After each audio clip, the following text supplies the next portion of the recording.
사도행전 묵상일기 208번째 솔직하게 말하지 마세요. 사도행전 16장 17절에서 18절 말씀. 이 여자가 바울과 우리를 따라오면서 큰 소리로 이 사람들은 지극히 높으신 하나님의 종들인데 여러분에게 구원의 길을 전하고 있다 하고 외쳤다. 그 여자가 여러 날을 두고 이렇게 하므로 바울이 귀찮게 여기고 돌아서서 그 귀신에게 내가 예수 그리스도의 이름으로 내게 명하니 이 여자에게서 나오라 하고 말하니 바로 그 순간에 귀신이 나왔다. 아멘. 좋은 아침입니다. 오늘도 전쟁이 그치기를 바라는 마음으로 하루를 시작합니다. 지금 이 순간에도 지구 반대편에서는 누군가의 집이 무너지고 가족을 잃고 두려움 속에 밤을 보내는 이들이 있습니다. 우리가 누리는 평범한 아침이 누군가에게는 간절한 기도일 수 있죠. 주님께서 이 땅의 전쟁과 폭력을 멈추게 하시고 미움보다 평화가, 보복보다 화해가, 절망보다 생명이 강하게 일어나게 하시기를 빕니다. 오늘 우리도 작은 말과 선택 속에서 평화를 만드는 사람으로 살아가기를 축복합니다. 오늘 본문에는 어제 묵상했던 그 여종이 계속 등장합니다. 그는 점치는 귀신에게 사로잡힌 사람이었습니다. 동시에 주인들에게 큰 돈을 벌어주는 사람이었죠. 그러니까 그는 영적으로도 묶여 있었고 사회적으로도 착취당하고 있었습니다. 그런 그가 바울 일행을 따라다니며 소리칩니다. 이 사람들은 지극히 높으신 하나님의 종들인데 여러분에게 구원의 길을 전하고 있다. 참 이상합니다. 이 말은 틀린 말이 아닙니다. 오히려 정확한 말이죠. 바울 일행은 하나님의 종들이고 그들이 전하는 것은 구원의 길이었습니다. 그런데 바울은 기뻐하지 않았습니다. 우리를 알아보는구나 하고 반응하지도 않았습니다. 오히려 여러 날을 참다가 몹시 귀찮게 여겼습니다. 그리고 결국 그 여자를 괴롭히는 영에게 명하여 그에게서 나오게 합니다.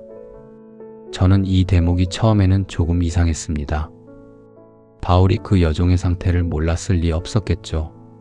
그렇다면 곧바로 불쌍히 여기고 귀신에게서 해방시켜 주었을 것 같은데 바울은 그러지 않습니다. 오히려 여러 날이 지나서야 반응합니다. 아마 바울은 조심스러웠을 것입니다. 이곳은 소아시아와 전혀 다른 곳이었으니까요.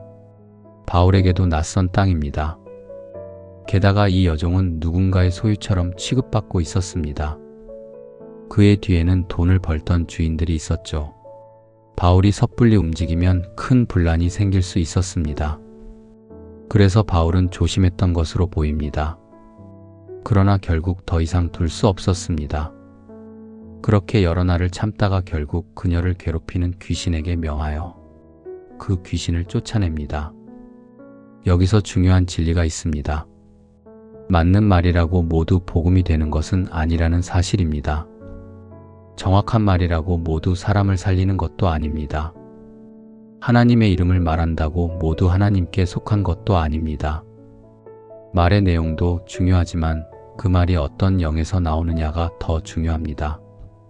어떤 마음으로, 어떤 목적을 가지고, 어떤 방식으로 전해지느냐가 중요하죠. 우리는 이런 말을 자주 합니다.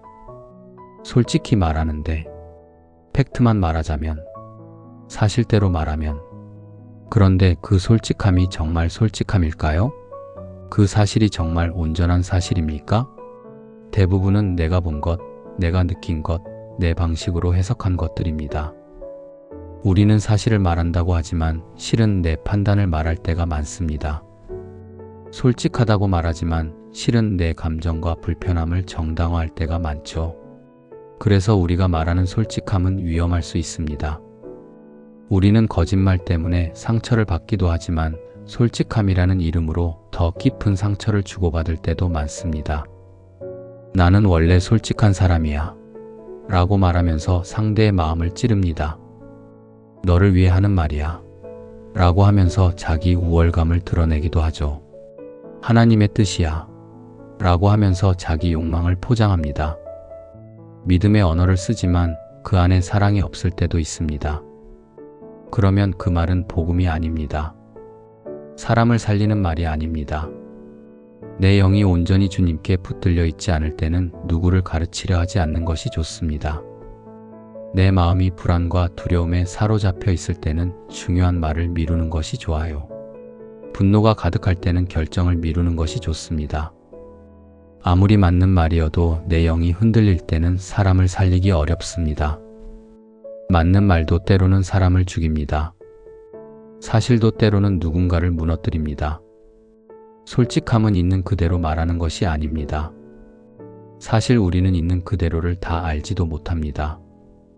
우리는 부분만 봅니다. 내 경험의 창으로 봅니다.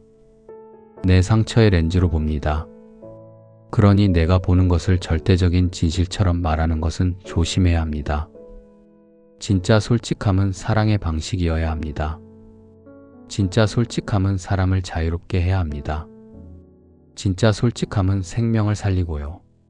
진짜 솔직함은 내 감정을 배설하는 것이 아니라 상대를 세우기 위해 마음을 다듬는 것입니다. 예수님은 진리이십니다.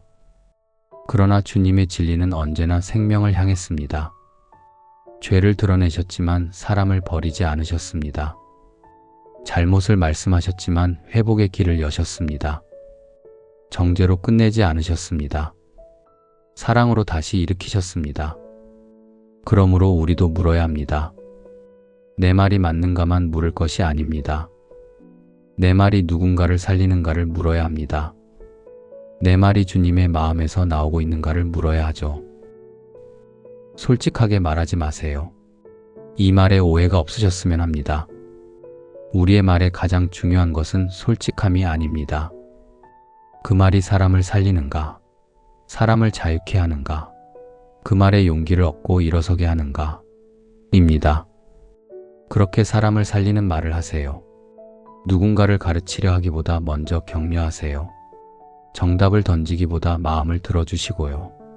비판하기보다 기도하세요. 때로는 침묵이 더 큰 사랑일 수 있습니다. 때로는 따뜻한 한마디가 긴 설교보다 더 깊이 사람을 세웁니다. 오늘 우리의 입술이 주님께 붙들리기를 바랍니다. 내 영이 불안과 두려움에 끌려가지 않기를 바랍니다. 내가 하는 말이 누군가를 꺾는 말이 아니라 살리는 말이 되기를 바랍니다. 솔직함이라는 이름으로 상처 주지 않고 사랑이라는 방식으로 진리를 전하는 우리가 되기를 축복합니다. 오늘도 주님의 영에 붙들려 사람을 살리는 말을 하는 복된 하루가 되시기를 빕니다.